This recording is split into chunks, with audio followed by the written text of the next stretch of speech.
Assalamualaikum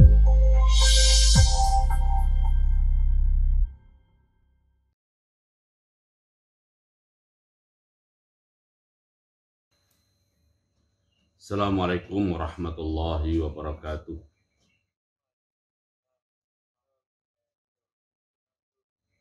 A'udzu billahi samil alim minasyaitonir rajim. Bismillahirrahmanirrahim. Alhamdulillahirabbil alamin wa bihi nasta'in ala umurid dunya waddin. Wassalatu wassalamu ala asyrafil anbiya'i wal mursalin sayyidina Muhammadin wa ala alihi at-tahirin wa ashabihi al-akramin. Wa man tabi'ahum bi ihsanin ila yaumiddin.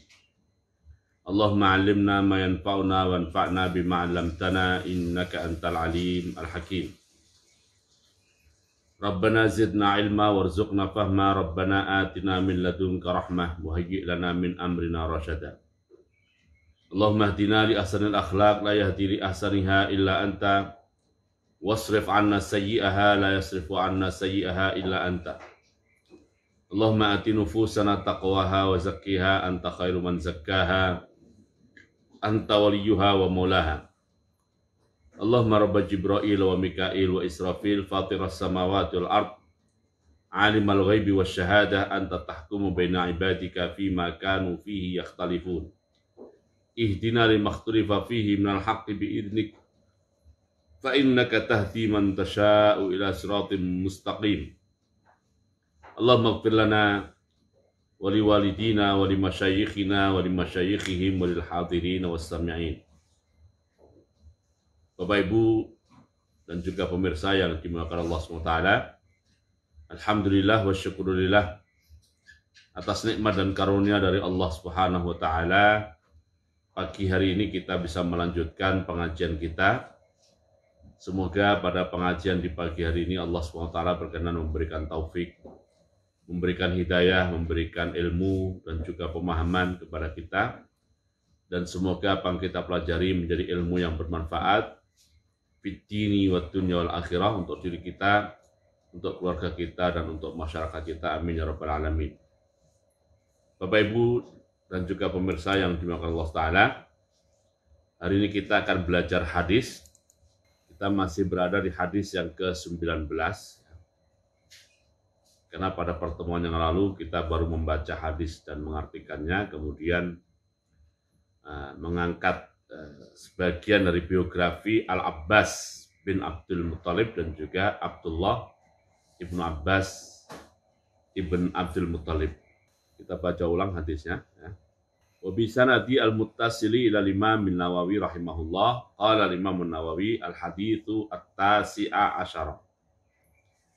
Al-haditsu at-tasi'a asyara an Abil Abbasi Abdullah bin Abbasin radhiyallahu anhuma qala kuntu khalfan nabi sallallahu alaihi wasallam yawman faqala ya ghulam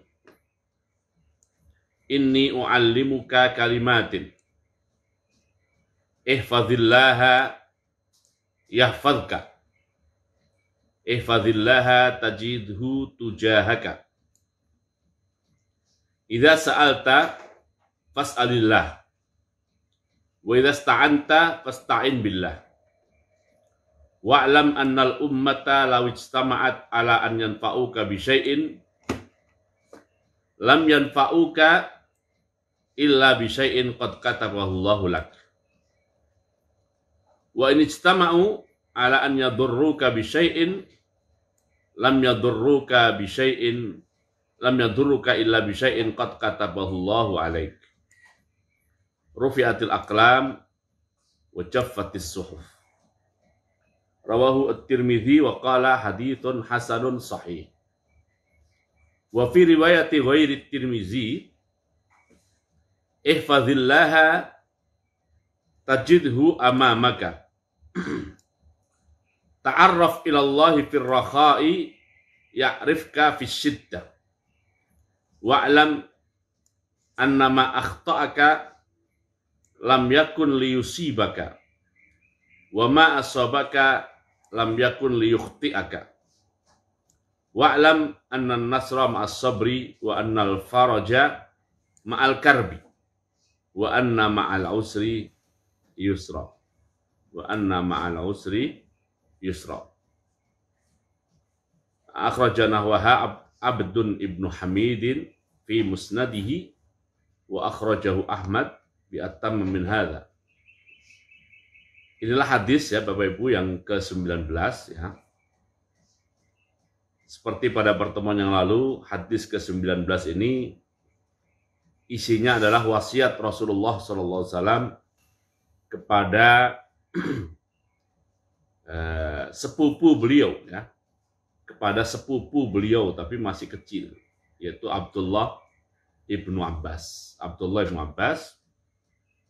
Dan saat Rasulullah SAW menyampaikan wasiat ini, ya, Rasulullah SAW memboncengkan Abdullah bin Abbas. Satu riwayat mengatakan di atas keledai, riwayat lain mengatakan di atas bighal, di belakang Rasulullah SAW. Dan wasiat beliau SAW ini disampaikan dalam beberapa kalimat.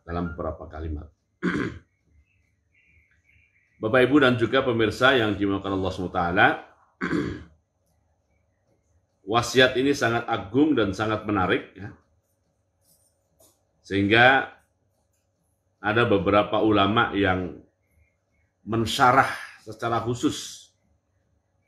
Istilah lain dari mensyarah adalah membedah secara khusus wasiat ini. Di antara ulama yang membedah adalah Ibnu Rajab Al-Hambali rahimahullah. Di sini ya, ulama yang lahir pada 726 atau 736 itu ya. Dan wafat pada 795 Hijriah. Berarti ulama abad 8 ya. Seorang ulama di abad 8 Hijriah. Beliau mensyarah hadis ini secara khusus atau membedah hadis ini secara khusus dalam kitab yang beliau beri nama Nurul Iqtibas ya, fi miskati wasiyatin Nabiyyi sallallahu alaihi wasallam libni Abbas. Ini ditahqiq dan dikomentari oleh Muhammad Nasir Al-Ajami, dicetak dalam 161 halaman ya, dengan catatan kaki dan juga daftar isinya. Jadi satu hadis dibedah kira-kira menjadi 150-an halaman. Satu hadis saja ya. Kita akan jelaskan semampu yang kita jelaskan pada pertemuan pengajian di pagi hari ini. Dan juga ulama-ulama lain ya, yang nulis namanya Ibnu Rajab Al-Hambali ya. Ibnu Rajab Al-Hambali. Beliau juga membedah hadis ini dalam bentuk yang lebih singkat saat Ibnu Rajab Al-Hambali mensyarah atau mengulas Arba'in Nawawiyah. Saat beliau mengulas Arba'in Nawawiyah juga membedah ini, tapi tidak sepanjang di Nurul Iqtibas fi miskati wasiyatin Nabi SAW libni Abbas. Oke, kita kembali ke hadis Arba'in ya. Jadi kata Ibnu Abbas, kuntu khalfan Nabi sallallahu alaihi wasallam yauman. Pada suatu hari saya berada di belakang Rasulullah sallallahu alaihi wasallam. Maksudnya dibonceng, lagi dibonceng ya. Bonceng zaman dulu ya bukan bonceng sepeda, bukan bonceng motor. Nah, kalau mobil kan istilahnya bukan bonceng ya. Bukan bonceng. Tapi bonceng naik kendaraan zaman itu binatang, mungkin keledai, mungkin bighal. Nah, saat itulah Rasulullah SAW menyampaikan wasiat kepada Abdullah bin Abbas. Di mana wasiat ini kalau sekarang adalah ya sekaligus merupakan tarbiyah Rasulullah SAW kepada Abdullah ibnu Abbas. Nah, waktu itu Abdullah ibnu Abbas masih kecil, masih kanak-kanak. Karenanya wasiatnya dimulai dengan ya gulam. Kalau orang Jawa ya le gitu ya. Le, dengarkan le. Saya mau ngasih nasihat atau ngasih wejangan nih kepada kamu nih ya. Kalau Betawi ya tong ya. Tong. Dengarkan tong, saya mau kasih wejangan nih kepada kamu.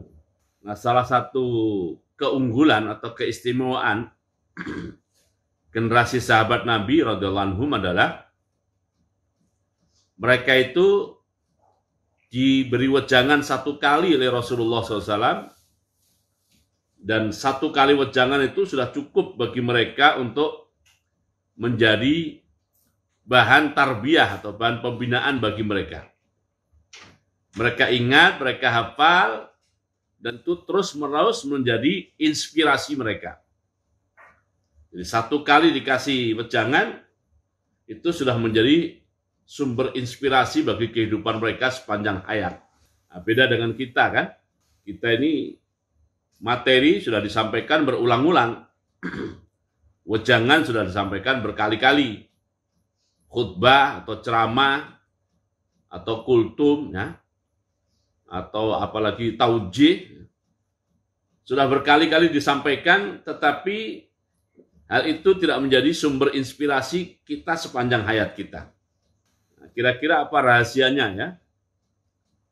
Ya, rahasianya wallahu alam, karena para sahabat Nabi dulu radhiyallahu anhum ajmain, ya, tingkat keimanannya kepada Rasulullah SAW atau istilah lainnya itu adalah tingkat kesikohan, ya.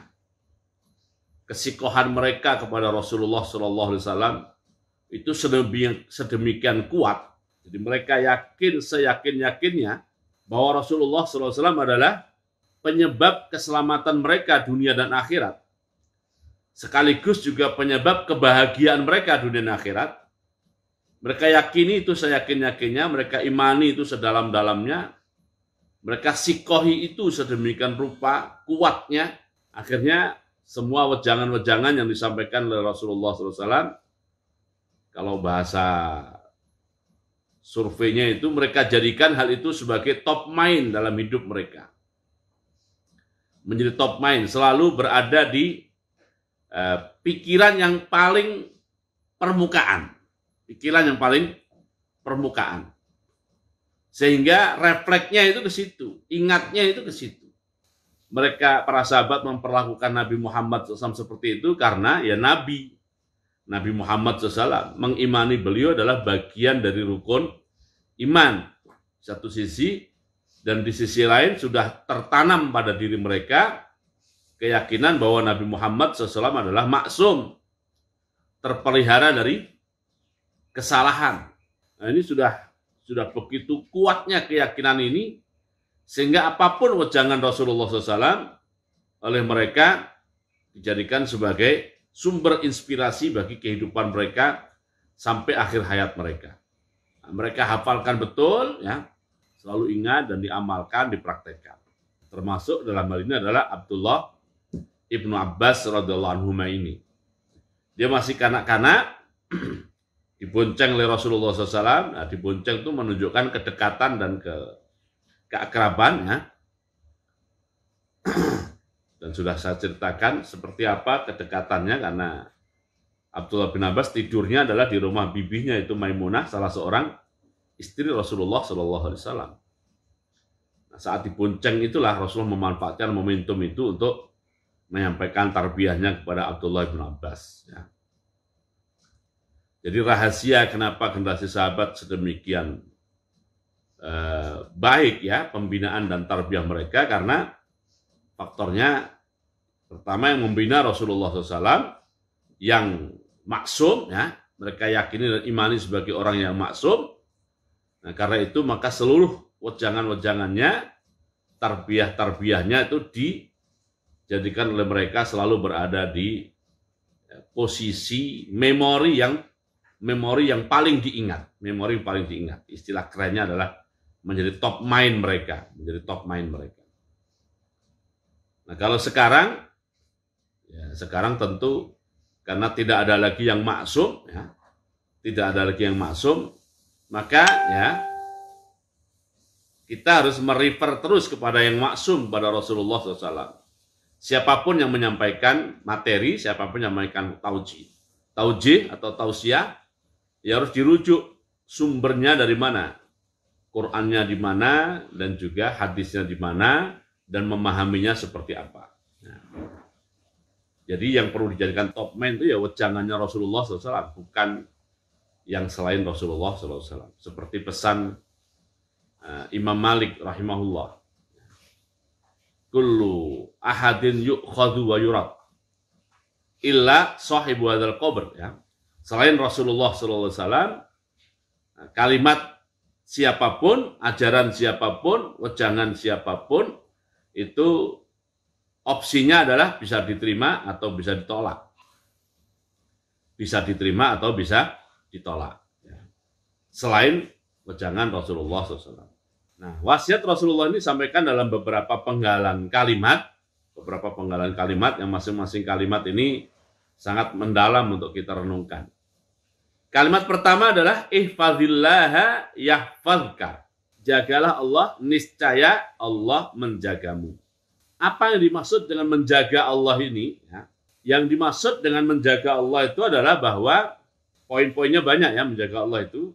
Di antaranya menjaga Allah adalah setiap kali kita mau mengucapkan sesuatu, setiap kali kita mau berbuat sesuatu, maka nomor satu adalah pertimbangan kira-kira kalimat yang akan saya ucapkan, kira-kira perbuatan yang akan saya lakukan ini akan menjadikan Allah ridho kepada saya atau tidak. Jadi, begitu ya, menjaga Allah itu. Saya mau berkata-kata, tapi kira-kira kata-kata saya itu menjadikan Allah ridho kepada saya atau tidak. Kalau sekiranya menjadikan Allah ridho kepada kita, maka kita ucapkan. Kita mau berbuat sesuatu. Sebelum berbuat, kita kalkulasi dulu, kita hitung dulu. Kira-kira perbuatan yang akan saya lakukan ini menjadikan Allah ridho kepada saya atau tidak. Kalau menjadikan Allah akan ridho kepada saya, ya saya lakukan. Kalau sekiranya Allah tidak ridho kepada saya, ya maka tidak saya lakukan. Jadi setiap mau berbuat atau setiap mau berucap, selalu memperhitungkan Allah akan memandang atau menilai ucapan dan perbuatan saya itu seperti apa. Itulah namanya ihfazillah, menjaga Allah. Nah, Rasulullah SAW mengajari kepada Abdullah bin Abbas ini, kalau kamu Ibnu Abbas selalu seperti itu, ya, maka Allah akan selalu menjagamu. Itu menjaga Allah, ya. Termasuk juga pengertian menjaga Allah adalah ya, perintah-perintah Allah SWT selalu kita laksanakan semampu atau sampai batas maksimal kita bisa melaksanakannya. Sampai batas maksimal kita bisa melaksanakannya. Dan larangan-larangan Allah kita tidak melihat perbuatannya, tapi kita melihat dari mana sumber larangan itu datang. Lalu kita pun tidak jadi melakukan atau kita berhenti dari melanggar larangan-larangannya itu. Nah, itu juga masuk pengertian jagalah Allah atau menjaga Allah. Ya. Jadi perintahnya dilakukan dan larangannya kita berhenti. Nah, kalau kita sudah berbicara tentang apa yang diperintahkan oleh Allah, itu banyak sekali. Setiap saat kita selalu berhadapan dengan perintah Allah untuk kita lakukan, dan setiap saat kita bertemu dengan larangan Allah untuk kita tinggalkan. Nah, di antara perintah-perintah Allah itu, ada perintah-perintah yang secara spesifik menggunakan kata-kata yang meminta kepada kita agar kita menjaganya. Misalnya sholat, ya. Terkait dengan sholat Allah berfirman, ya. Di antaranya adalah di surat Al-Baqarah ayat 238, ya. Allah berfirman, "Hafidhu 'alas sholawati was sholatil wusta wa qumu lillahi qanitin." Hafidhu, ya. Pelihara dan jagalah semua sholat. Khususnya sholat al-wusta. Para ulama mengatakan berdasarkan beberapa riwayat hadis yang sahih, khususnya sholat asar, khususnya sholat. Nah, ini kaidahnya adalah semua perintah Allah kita diperintahkan untuk menjaga dalam arti pelaksanaannya. Tapi ada perintah-perintah, ada perbuatan-perbuatan yang spesifik, ada kalimat kita disuruh menjaga. Disuruh apa? Menjaga. Ya. Dan itu bukan hanya sholat, ada beberapa yang lain juga. Ya. Jadi itulah ihfazillaha yahfazka. Ihfazillaha yahfazka. Jagalah Allah, niscaya Allah menjagamu. Dan ada spesifik lagi ya. Spesifik lagi khususnya kaum perempuan ini. Kaum perempuan khususnya ya. Kaum perempuan secara khusus dan spesifik juga disebut ya, agar dia memiliki satu sifat, yaitu sifat selalu menjaga. Sebagaimana disebutkan di surat An-Nisa. Surat An-Nisa ayat 34. Allah berfirman, a'udzubillahi minasyaitonir rajim, ar-rijalu qawwamuna 'alan nisa bima faddalallahu ba'dhum 'ala ba'din wa bima anfaqu min amwalihim. Itu cerita tentang laki-laki, tugas dan perannya. Allah SWT membagi peran. Ya. Laki-laki dalam arti suami apa tugasnya? Yaitu menjadi pelindung bagi perempuan. Ini terjemah resmi Kemenak ini. Pelindung bagi perempuan karena Allah telah melebihkan sebagian mereka laki-laki atas sebagian yang lain perempuan. Dan karena mereka laki-laki telah memberikan nafkah dari hartanya. Di dalam urusan rumah tangga, Allah SWT berbagi peran. Yang laki-laki menjadi qawwam. Segala urusan, tegaknya berbagai urusan kebaikan dalam rumah tangga, tegaknya berbagai urusan, dalam kehidupan rumah tangga itu tanggung jawab laki-laki. Itu namanya qawwam. Qawwam itu secara harfiah artinya tukang ya. Tukang menegakkan. Tukang mendirikan. Jadi banyak urusan rumah tangga supaya menjadi tegak itu tanggung jawab laki-laki. Juga urusan nafkah tanggung jawab laki-laki. Oke, itu laki-lakinya. Peran perempuannya gimana? Untuk perempuannya fas-sholihat, istri disebut sholihat manakala pada dirinya terdapat beberapa sifat atau kriteria. Di antara kriteria itu adalah hafizatun lil ghaibi, hafizatun lil ghaibi ya. Di terjemah resmi dikatakan adalah menjaga diri ya. Menjaga diri lil ghaibi. Hafizatun lil ghaibi, kalau makna harfiahnya itu hafizatun, perempuan-perempuan yang menjaga lil ghaibi terhadap sesuatu yang gaib. Apa itu menjaga terhadap sesuatu yang gaib? Ya, nomor satu tentu menjaga Allah. Sesuai dengan hadis yang kita pelajari sekarang. Bahwa perempuan selalu harus sebelum berucap, sebelum bertindak, sebelum bersikap, dia memperhitungkan kira-kira Allah akan memandang ucapannya atau menilai ucapannya, menilai perbuatannya seperti apa. Nah, itu disebut secara khusus sebagai sifat perempuan, walaupun umumnya tercakup pada perintah-perintah Allah. Hafizatun, itu menjaga Allah tentunya yang pertama. Yang kedua adalah ya menjaga saat suami sedang tidak berada di rumah. Menjaga apa saja? Menjaga dirinya, menjaga hartanya, menjaga urusan-urusan rumahnya. Itu ihfad, jadi jagalah Allah, niscaya Allah menjagamu. Nah, silahkan ya kalau ingin menghayal atau membayangkan, yang penting ini pesan diingat saja. Jagalah Allah, niscaya Allah menjagamu ini. Itu kita nanti implementasinya itu, implementasi dan juga penerjemahannya dalam keseharian, silahkan dikembangkan sendiri.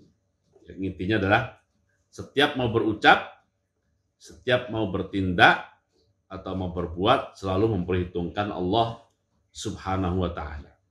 Dan setiap kali bertemu perintah-perintahnya, kita laksanakan sampai batas maksimal yang bisa kita lakukan, dan ketemu larangannya kita tinggalkan dan kita berhenti darinya. Bapak Ibu dan juga pemirsa yang dimuliakan Allah SWT, di sejarah Islam itu ada seorang ulama, kalau saya tidak salah, itu adalah ulama yang mengarang kitab Matan Takrib dalam fikih Syafi'i. mengarang atau menyusun kitab fikih terkenal namanya kitab Matan Takrib, yaitu Abu Suja.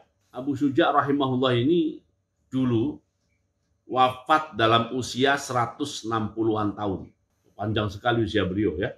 Panjang sekali usia beliau itu. Beliau pernah menjadi salah seorang pejabat negara di waktu belum sampai usia 100-an tahun lah ya. Tapi kemudian setelah tidak lagi menjadi pejabat negara sebagai menteri kalau tidak salah ya. Sebagai menteri. Nah, setelah tidak lagi menjadi menteri, beliau menjadi seorang guru, pengajar fikih. Nah, dari pengalaman mengajar fikih inilah kemudian beliau menyusun kitab Matan Takrib itu. Yang sangat terkenal itu ya. Terkenal sekali itu. Di pesantren-pesantren itu yang namanya ngaji fikih, nomor 1 yang ngaji Matan Takrib. Nah, dan di akhir hayat beliau berkhidmah untuk menjadi, zaman dulu ya, menjadi penjaga dan pelayan kuburan Rasulullah SAW. Penjaga dan pelayan makam atau kuburan Rasulullah SAW sampai akhir hayat beliau. Jadi umur beliau 160-an tahun. Luar biasa ini ya. Jadi 60 tahun itu kan sudah tua kalau kita ya. Tapi yang menarik adalah bahwa fisik beliau itu fisik seger gitu. Walaupun 160 tahun itu fisiknya masih seger, terengginas. Tidak ada keluhan-keluhan yang berarti ya. Tidak ada keluhan-keluhan berarti dalam urusan fisik beliau. Maka beliau ditanya, apa rahasianya? Kalau bahasa sekarang tuh obatnya apa atau jamunya apa? Rahasianya apa sehingga bisa berusia seperti itu dalam keadaan segar bugar. Dalam keadaan segar bugar dan kesegarannya itu mengalahkan yang jauh lebih muda usianya dibanding beliau. Nah, beliau jawab, rahasianya adalah seluruh organ tubuh saya termasuk pikiran saya, ya, mata saya, telinga saya, tangan saya, kaki saya, pokoknya seluruh tubuh dan organ tubuh beliau itu, kata beliau, selalu saya jaga. Selalu saya jaga bukan berarti rajin ke gym atau apa, bukan. Jaga dalam arti tidak pernah seingat saya, ya tadi ya, tidak pernah saya pergunakan untuk maksiat kepada Allah Subhanahu wa taala. Nah, karena saya jaga supaya tidak maksiat kepada Allah Subhanahu wa taala, maka imbalannya Allah Subhanahu wa taala menjaga saya. Menjaga mata saya, menjaga pendengaran saya, menjaga tangan saya, menjaga kaki saya. Yang belum sebutkan itu yang kelihatan-kelihatan saja. Kalau sekarang kan berarti lebih banyak, menjaga jantung saya, menjaga liver saya, menjaga apa lagi ya, ginjal saya, pokoknya semua organ yang lahiriah ataupun yang batiniah, nah, semuanya dijaga oleh Allah SWT karena beliau selalu menjaga Allah Subhanahu wa taala. Menjaga Allah Subhanahu wa taala ya. Itu ya, ihfazillaha yahfazka, ya, janji Allah akan menjaga. Bahkan ada cerita lain ya. Jadi ada orang tua juga umurnya sudah 100-an juga. Nah, itu naik perahu, disertai dengan beberapa orang yang jauh lebih muda daripada beliau. Nah, ternyata perahunya itu tidak bisa merapat sampai ke daratan. Jadi antara perahu bersandar dengan daratan yang kering itu masih jauh. Nah, walaupun nggak jauh-jauh amat ya. Nah, udah perahunya berhenti di situ dan orang tua ini melompat dan sampai ke tempat yang kering, tanpa ada cedera sedikit pun, terkilir atau kesleo atau apa, enggak sama sekali ya. Dilompat gitu, nah, sampai ke posisi tanah yang kering.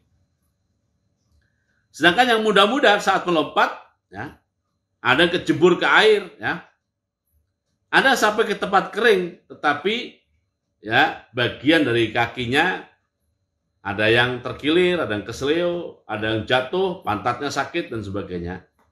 Nah, maka mereka pun bertanya kepada orang tua, kok engkau ini sudah sepuh itu secara usia, tapi masih begitu sehat dan kuat. Apa rahasianya? Maka dijawab oleh beliau, rahasianya adalah jagalah Allah, niscaya kamu dapati Allah dari hadapanmu. Dan tidak satupun makhluk bergerak atau bernyawa di bumi, melainkan semuanya dijamin Allah rezekinya